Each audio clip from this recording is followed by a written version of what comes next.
Good morning all of you. Last chemistry की YouTube class में हमने पढ़ लिया था, या हम पढ़ रहे थे एल्किल हैलाइड, जिसमें हमने मेथड ऑफ प्रिपरेशन पढ़ लिए थे। और मेथड ऑफ प्रिपरेशन के बाद आते हैं अपने physical property of alkyl halide, और उसके बाद हम पढ़ेंगे इसकी chemical property of alkyl halide. तो आज का अपना एल्किल हैलाइड यानी चैप्टर नंबर 10 का ऑर्गेनिक केमिस्ट्री के फर्स्ट चैप्टर का अपना जो टॉपिक है वो है फिजिकल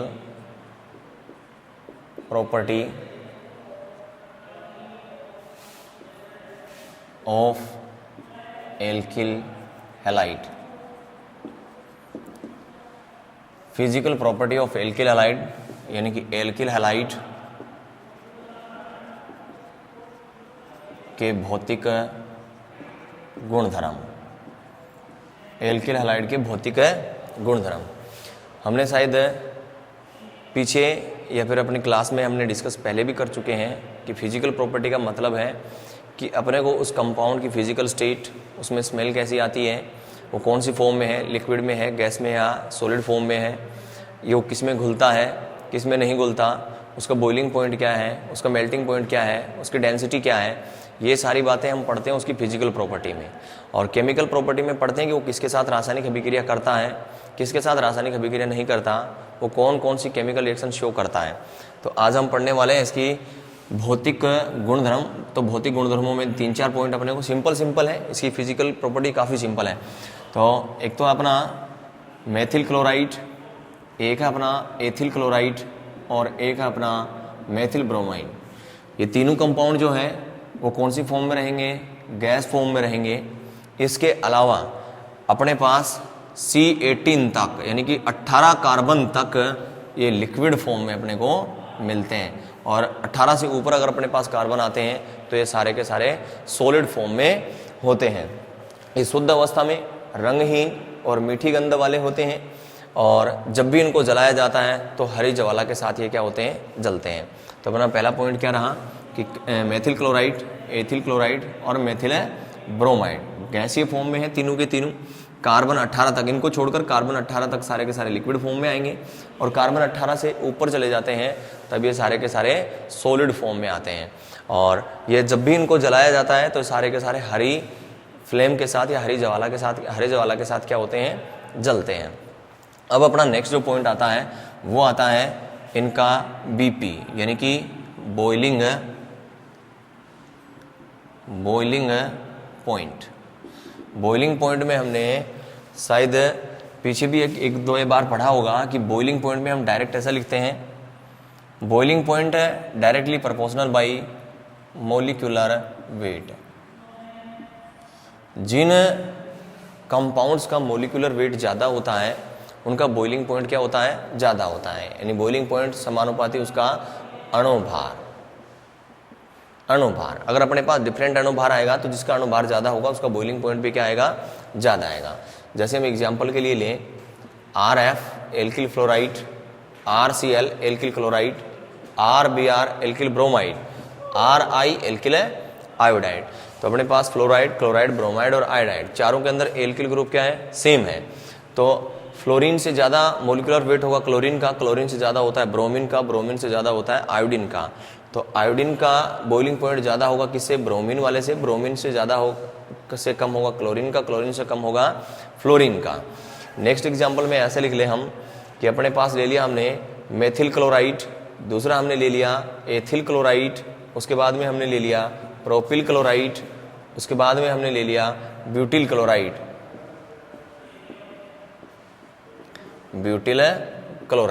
तो चारों में से सबसे ज़्यादा मोलिकुलर वेट, इसके पास 1 कार्बन है, इसके बाद 2 कार्बन है, 3 कार्बन है, 4 कार्बन है।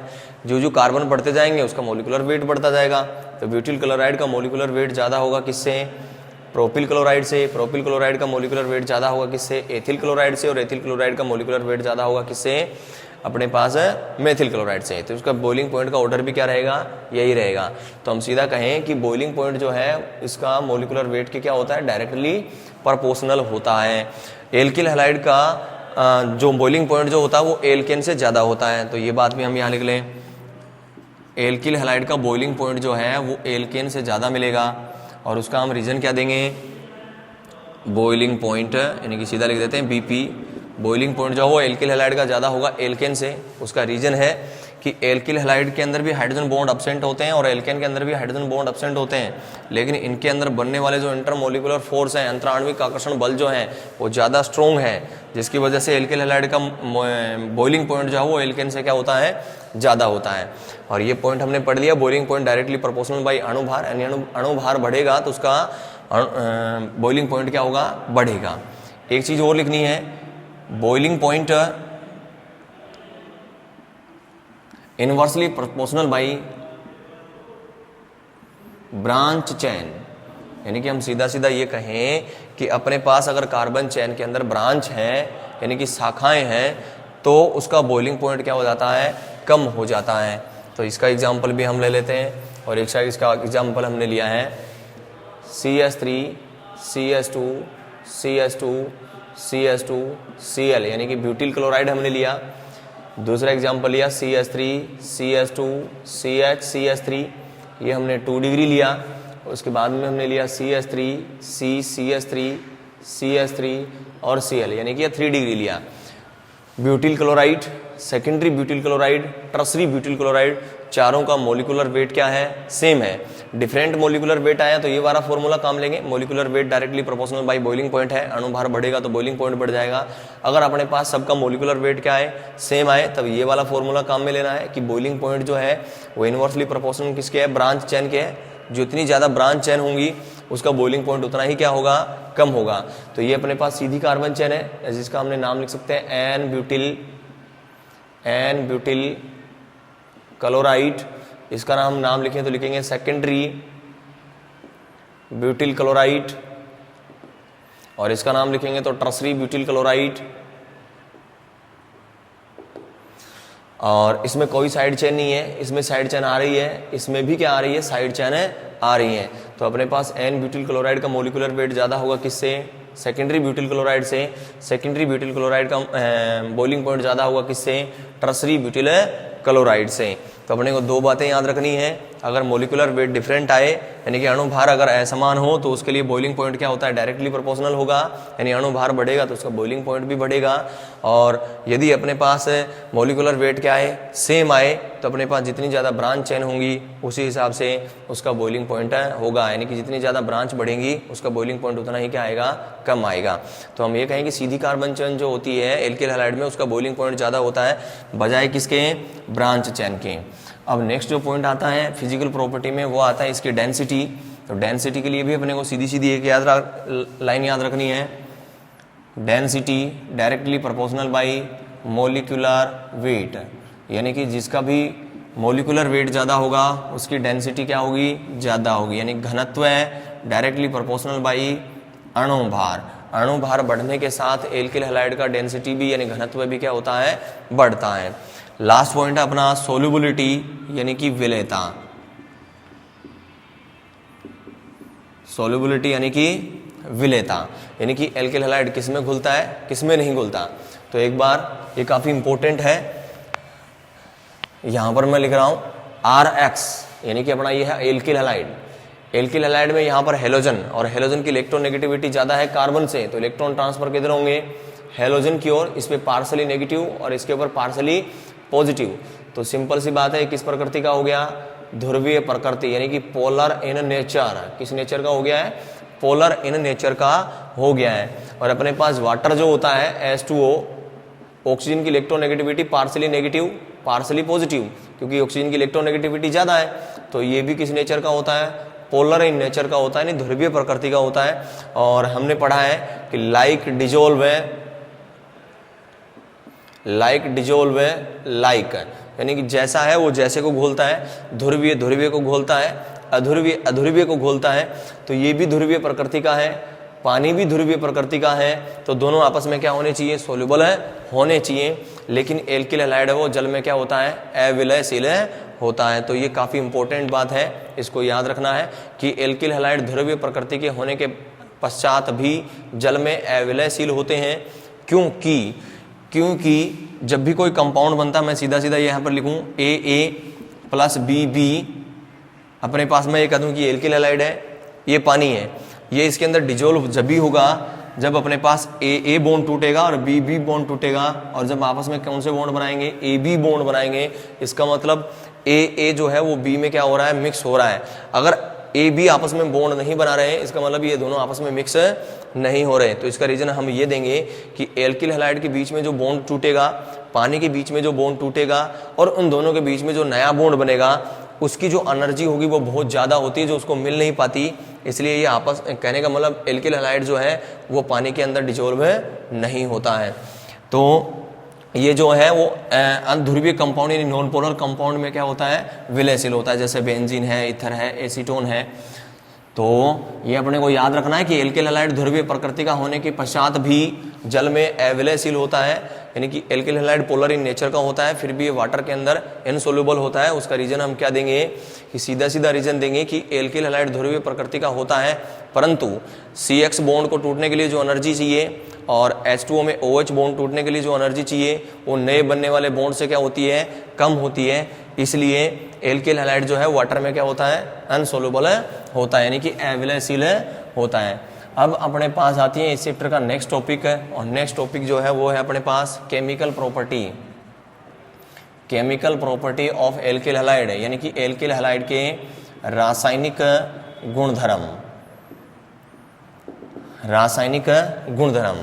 तो एल्किल हैलाइड जिसको हमने पीछे शायद जनरल ऑर्गेनिक केमिस्ट्री में भी पढ़ा है कि एल्किल हैलाइड किस प्रकार की अभिक्रियाएं शो करती हैं, दो प्रकार की, नाभिक स्नेही प्रतिस्थापन अभिक्रिया भी प्रदर्शित करते हैं और विलोपन अभिक्रिया भी प्रदर्शित करते हैं। यहाँ पर हम लिख लेते हैं कि एल्किल हैलाइड है वो टोटली 4 प्रकार की केमिकल रिएक्शन प्रदर्शित करेंगे। न्यूक्लियोफिलिक सब्स्टिट्यूशन रिएक्शन, नाभिक स्नेही प्रतिस्थापन अभिक्रिया, दूसरी जो है वो है एलिमिनेशन रिएक्शन जिसको हम कहते हैं विलोपन अभिक्रिया, तीसरी हम पढ़ेंगे रिडक्शन यानी कि अपचयन, और चौथा जो पार्ट है इसका वो है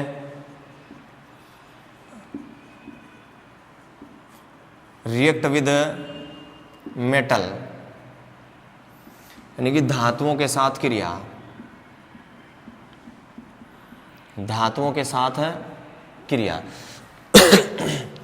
तो अपने पास एल्किल हैलाइड के रासायनिक गुणधर्मों में एल्किल हैलाइड है वो 4 प्रकार की रासायनिक अभिक्रियाएं क्या करते हैं, प्रदर्शित करते हैं, शो करते हैं। पहली जो रिएक्शन है वो कौन सी है, न्यूक्लियोफिलिक सब्स्टिट्यूशन रिएक्शन, नाभिक स्नेही प्रतिस्थापन अभिक्रिया। दूसरी जो है वो है विलोपन अभिक्रिया यानी कि एलिमिनेशन रिएक्शन। तीसरी जो है वो रिडक्शन यानी कि अपचयन, और चौथी जो है वो रिएक्ट विद मेटल यानी धातुओं के साथ है क्रिया। अब हम इसको 1 नंबर से पढ़ना स्टार्ट करते हैं। मैं इसको ए, ये बी, ये सी और ये डी। तो हम रिएक्शन नंबर ए को नोट करेंगे। रिएक्शन नंबर 1 नाभिक स्नेही प्रतिस्थापन अभिक्रिया। अब यहाँ पर इस रिएक्शन के नाम से ही काफ़ी सिंपल लग रही है। सिंपल कैसे है, ये अपने पास नाभिक स्नेही यानी न्यूक्लियोफिलिक और ये प्रतिस्थापन यानी कि सब्स्टिट्यूशन। अब मैं यहाँ लिख रहा हूँ, जैसे आपने 10th क्लास में ये वाली भी पढ़ी होगी कि कॉपर सल्फेट के अंदर हम क्या मिलाएं, Fe। तो कॉपर सल्फेट जो ब्लू कलर का था, Fe डालते ही कैसा हो जाता है, FeSO4 प्लस Cu, यानी कि उसका कलर क्या हो जाता है, गायब हो जाता है और भूरे रंग का हो जाता है।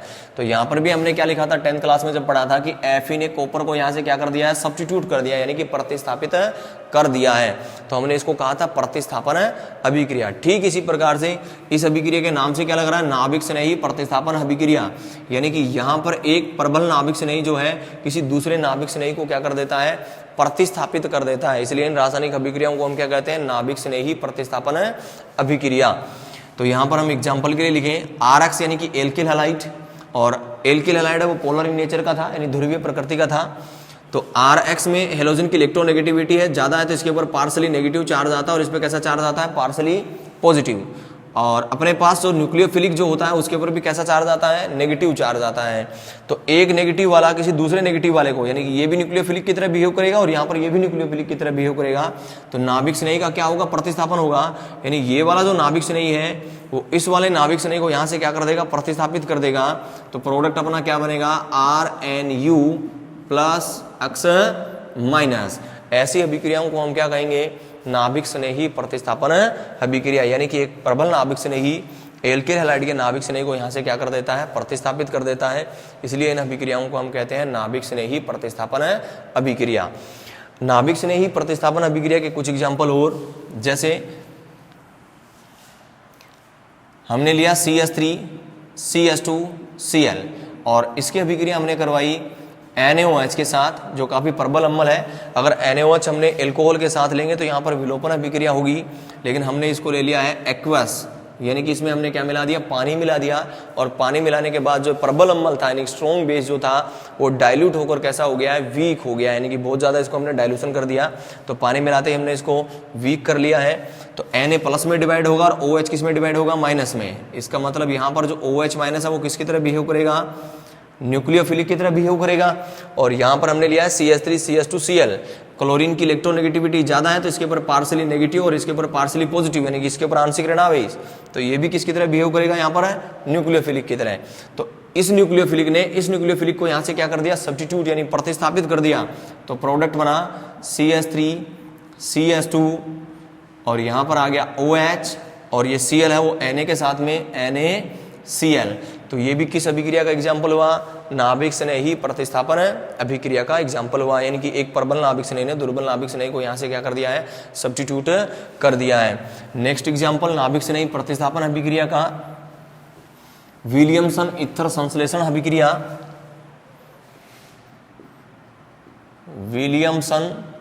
विलियमसन ईथर संश्लेषण अभिक्रिया, Williamson ether synthesis reaction, Williamson ether synthesis reaction. ये हमने लिया RX एल्किल हैलाइड प्लस इसकी रिएक्शन करानी है NaOR सोडियम एल्कोक्साइड के साथ। सोडियम एल्कोक्साइड के साथ जब ये रिएक्शन कराएंगे तो Na प्लस OR माइनस, तो यहाँ पर ये अपना वाला क्या बन गया, न्यूक्लियोफिलिक। यहाँ पर ये किसकी तरह बिहेव करेगा, न्यूक्लियोफिलिक।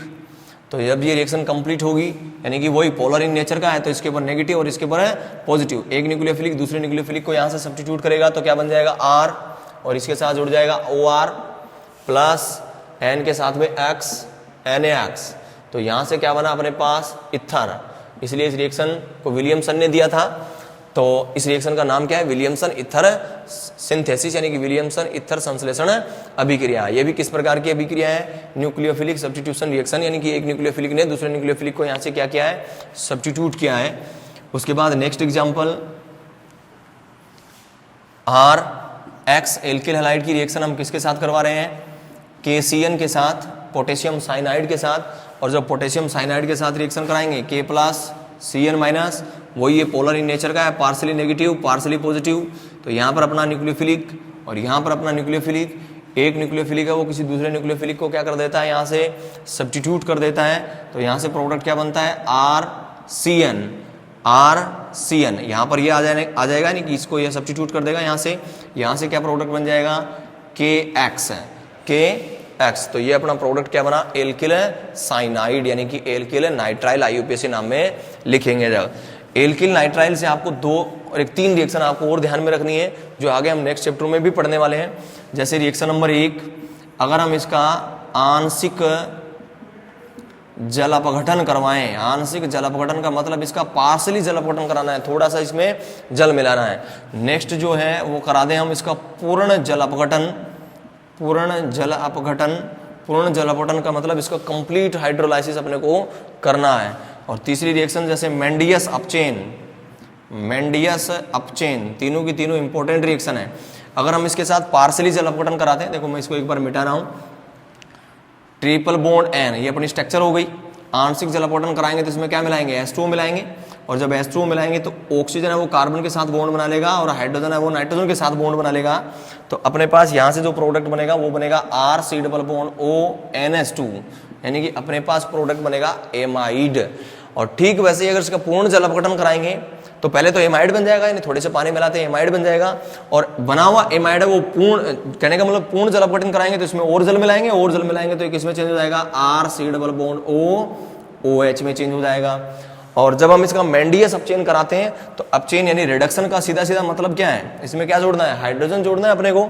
और इसके लिए जो अपना कैटलिस्ट जो होता है वो होता है C2H5ONA OH plus Na। Ethanol के साथ में क्या लेना है अपने को, सोडियम लेना है, वो इसका क्या हो गया, कैटलिस्ट यानी कि उत्प्रेरक हो गया। तो जब इसका रिडक्शन हम कराएंगे तो ये वाला हाइड्रोजन है इधर और ये वाला हाइड्रोजन है वो इधर। कहने का मतलब हम यहाँ पर टोटल जो है इस वैलेंसी को मिटाने के बाद 2 हाइड्रोजन यहाँ चाहिए, 2 हाइड्रोजन यहाँ चाहिए, टोटल कितने हाइड्रोजन काम मिलेंगे, 4। तो मैं यहाँ पर 2s2 लिख देता हूँ और प्रोडक्ट बन जाता है RCS2NS2 यानी कि 1 डिग्री एमीन। एक बार मैं इसको फिर से रिपीट कर रहा हूँ, RX यानी जो एल्किल हैलाइड हमने लिया है KCN के साथ उसकी हम क्या करा रहे हैं, रिएक्शन करा रहे हैं। K प्लस में टूट गया और CN किस में टूट गया, माइनस में टूट गया। यहाँ पर CN जो है वो अपने पास न्यूक्लियोफिलिक की तरह बिहेव करेगा। जब ये इसके साथ यहाँ से इसको हेलोजन को नहीं रिप्लेस करेगा, यहाँ से सब्स्टिट्यूट करेगा तो अपने पास बनेगा एल्किल साइनाइड। एल्किल साइनाइड की अपने को 3 रिएक्शन याद रखनी है, आंशिक जल अपघटन जो हम नेक्स्ट चैप्टर में भी पढ़ने वाले हैं, आंशिक जल अपघटन, पूर्ण जल अपघटन और मेंडियस अपचेन यानी कि पार्शियली हाइड्रोलाइसिस, कंप्लीट हाइड्रोलाइसिस और मेंडियस रिडक्शन। पार्शियली हाइड्रोलाइसिस यानी आंशिक जल अपघटन का मतलब है उसमें थोड़ा सा क्या मिलाना है अपने को, पानी मिलाना है। पूर्ण जल अपघटन का मतलब उसका कंप्लीट हाइड्रोलाइसिस कराना है, थोड़ा सा पानी मिलाने के बाद जो प्रोडक्ट बना उसका आगे हम और क्या कराएंगे, हाइड्रोलाइसिस कराएंगे। मेंडियस अपचेन यानी कि एथेनॉल के साथ सोडियम लेकर उसका रिडक्शन कराना है यानी हाइड्रोजन जोड़ने, तो अपने पास 1 डिग्री एमीन बनती है। नेक्स्ट एग्जाम्पल ले हम न्यूक्लियोफिलिक सब्स्टिट्यूशन रिएक्शन का, नाभिक स्नेही प्रतिस्थापन अभिक्रिया का। तो नेक्स्ट अपना एग्जाम्पल है RX एल्किल हैलाइड की रिएक्शन है, वो हम करा रहे हैं AgCN के साथ। तो जब AgCN के साथ कराएंगे यही रिएक्शन तो Ag प्लस में और CN किस में डिवाइड होगा, माइनस में। इसके ऊपर पार्शियली नेगेटिव और इसके ऊपर पार्शियली पॉजिटिव। तो ये वाला न्यूक्लियोफिलिक ये वाला न्यूक्लियोफिलिक इस वाले न्यूक्लियोफिलिक को यहाँ से क्या करेगा, सब्स्टिट्यूट करेगा। और जब सब्स्टिट्यूट करेगा तो प्रोडक्ट क्या बनना चाहिए, RCN बनना चाहिए, लेकिन प्रोडक्ट क्या बनता है, RNC यानी कि एल्किल आइसोसाइनाइड और यहाँ से बाहर क्या हो जाएगा, AgX है। तो ये भी क्या है, न्यूक्लियोफिलिक सब्स्टिट्यूशन रिएक्शन है। लेकिन यहाँ पर एक बहुत ही इंपॉर्टेंट क्वेश्चन है बनता है और इंपॉर्टेंट क्वेश्चन को मैं यहाँ पर बोर्ड के ऊपर लिख रहा हूँ, आप भी नोट कर लेना। तो अपना जो क्वेश्चन है वो ये है कि जब हम एल्किल हैलाइड की रिएक्शन RX की क्रिया KCN के साथ करवाने पर RCN यानी कि एल्किल साइनाइड बनता है, जबकि AgCN के साथ करवाने पर RNC एल्किल आइसोसाइनाइड बनता है, क्यों। तो काफी इंपॉर्टेंट क्वेश्चन है। तो अपना क्वेश्चन क्या है, एल्किल हैलाइड की रिएक्शन अगर हम KCN के साथ कराते हैं तो एल्किल साइनाइड बनता है, जबकि अगर हम AgCN के साथ कराते हैं तो यहां पर क्या बनना है, आइसोसाइनाइड बनता है। तो ऐसा क्यों होता है। तो अपने को इस क्वेश्चन का आंसर कैसे लिखना है, सीधा सीधा याद रखना कि KCN जो होता है वो सहसंयोजक प्रकृति का है। सहसंयोजक प्रकृति का मतलब कोवेलेंट नेचर का है या कोवेलेंट कंपाउंड है। AgCN जो है वो आयनिक प्रकृति का है यानी कि आयोनिक नेचर का है, या फिर कहते हैं कि आयोनिक कंपाउंड है। क्वेश्चन को एक बार फिर रिपीट कर रहा हूं कि एल्किल हैलाइड की रिएक्शन KCN के साथ करवाते हैं RCN बनता है, AgCN के साथ करवाते हैं RNC बनता है। यानी alkyl halide react with KCN then form cyanide, but react with AgCN then form isocyanide. Why यानी कि ऐसा क्यों होता है। तो हम सीधा सीधा आंसर क्या लिखेंगे, क्योंकि KCN जो है वो किस प्रकृति का है, सहसंयोजक प्रकृति का है, जबकि AgCN जो है वो क्या है, आयनिक प्रकृति का है। इसके साथ ही हम ऐसा भी लिखेंगे कि CN जो है वो एक उभय दंतुक लिगेंड है, और उभय दंतुक लिगेंड होने के कारण जब ये आपस में, कहने का मतलब KCN में जब डिवाइड होता है तो कार्बन और कार्बन के बीच में जो बॉन्ड बनता है यहाँ पर वो काफ़ी ज़्यादा क्या होता है, स्ट्रॉन्ग होता है यानी कि प्रबल होता है। जबकि यहाँ पर AgCN में से जब ये CN- में डिवाइड होता है तो नाइट्रोजन के ऊपर बचे हुए जो लोन पेयर हैं नाइट्रोजन के ऊपर बचे हुए जो लोन पेयर हैं वो क्या करते हैं, बॉन्डिंग पोजीशन में आते हैं। तो ये अपने पास किसके एग्जाम्पल हो गए हैं, नाभिक स्नेही प्रतिस्थापन अभिक्रिया के एग्जाम्पल। 2 रिएक्शन यानी 2 एग्जाम्पल हम और पढ़ने वाले हैं। और 2 एग्जाम्पल कौन कौन से हैं, आरएक्स यानी कि एल्किल हैलाइड की रिएक्शन हम किसके साथ कराएं, AgNO2 के साथ कराएं, AgNO2 के साथ कराएं। और ठीक इसी प्रकार से RCN की अभिक्रिया हम किसके साथ कराएं, KNO2 के साथ कराएं। तो हम फिलहाल सिल्वर नाइट्रेट के साथ अभिक्रिया कराएंगे और उसके बाद में पोटेशियम नाइट्रेट के साथ अभिक्रिया कराएंगे। तो जब AgNO2 के साथ ही अभिक्रिया करवाते हैं तो Ag प्लस में और NO2 किस में डिवाइड होगा, माइनस में डिवाइड होगा। इसके ऊपर पार्सली नेगेटिव पार्सली पॉजिटिव, क्योंकि हेलोजन की विद्युत ऋणता क्या है, ज़्यादा है। तो यहाँ से ये इसको रिप्लेस करेगा, इसको यहाँ से प्रतिस्थापित करेगा। तो प्रोडक्ट क्या बनेगा, RNO2 प्लस AgX है, यानी कि अपने पास बनेगा नाइट्रो एल्केन। नेक्स्ट है RX की रिएक्शन अपने को करवानी है KNO2 के साथ। और जब KNO2 के साथ रिएक्शन कराएंगे तब अपना प्रयोग K प्लस और NO2 माइनस, वही पार्सली इस पे नेगेटिव। ये वाला न्यूक्लियोफिलिक इसको यहाँ से क्या करेगा, सब्स्टिट्यूट यानी कि रिप्लेस करेगा, प्रतिस्थापित करेगा। तो प्रोडक्ट क्या बनेगा, RON double bond O plus KX यहाँ से K और यहाँ से X है। तो फिर से एक बार देखो, इसका नाम लिखेंगे तो हम क्या हो जाएगा, एल्किल नाइट्राइट